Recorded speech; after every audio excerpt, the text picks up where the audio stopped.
घोसावळ्याचं वेल दाखवते. घोसावळ किती आलेले आहेत बघा.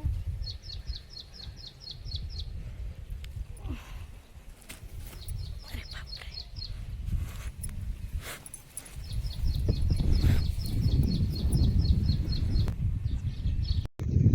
नमस्कार सर्वांना. योगिता होम फूड्स मध्ये तुम्हा सर्वांचं स्वागत आहे. आज बघा मी आलेली आहे आमच्या शेतामध्ये. तुम्हाला शेत दाखवते.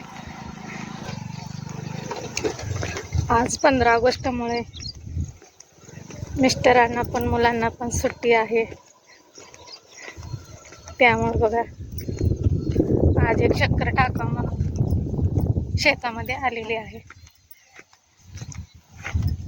थोडंसं लांब आहे, दाखवते. मुलगी चालली आहे बघा चालत.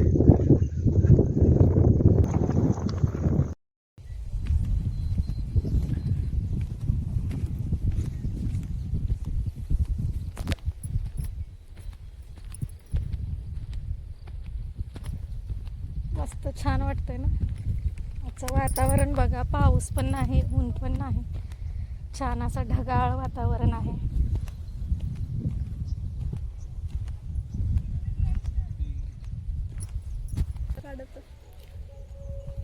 तर बघा काय लावलंय मिस्टर चाललेत.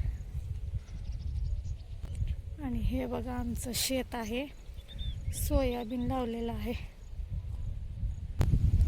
हे बघा आमचं शेत आणि बाजूचं शेजारच्यांचं शेत आहे बघा. आणि हे बघा आमचं सोयाबीनचं रान.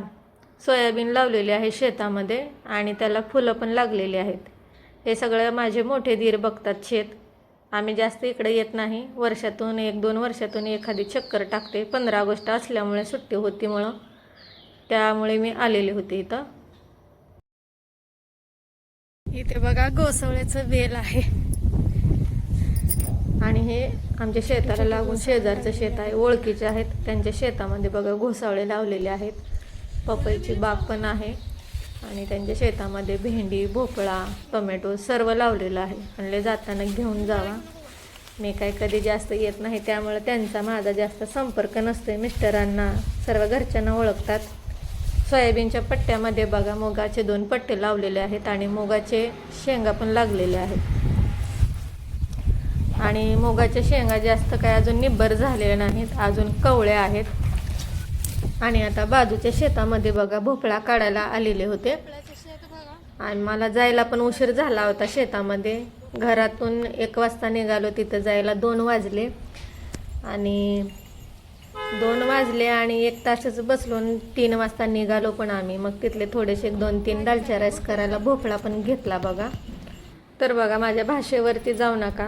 माझी भाषा अशीच आहे आणि अशीच बोलते मी. जास्त मला शुद्ध मराठी बोलता येत नाही. कोणाकोणाला माझी भाषा आवडत नाही म्हणून मी सांगते अशा पद्धतीनेच मी बोलते. घोसावळ किती आलेले आहेत. कदाचित मला वाटतं माणसाच्या भाषेपेक्षा माणसाचं मन किती स्वच्छ आहे, माणूस किती मायेने प्रेमाने बोलतं ते महत्त्वाचं. आणि मी बोलते खूप जास्त, मी बडबड खूप करते.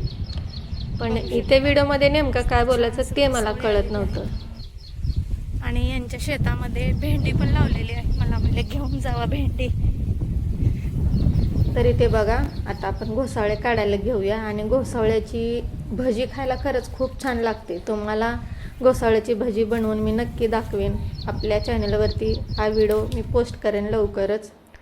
तर बघा अशा पद्धतीने आज मी छोटासा असा शेताचा आपला व्हिडिओ बनवलेला आहे.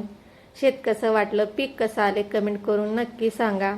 व्हिडिओ आवडल्यास लाईक करा, चॅनलला सबस्क्राईब करा, शेअर करा, कमेंट करा, लाईक करा आणि आपल्या चॅनलला सपोर्ट करा. धन्यवाद.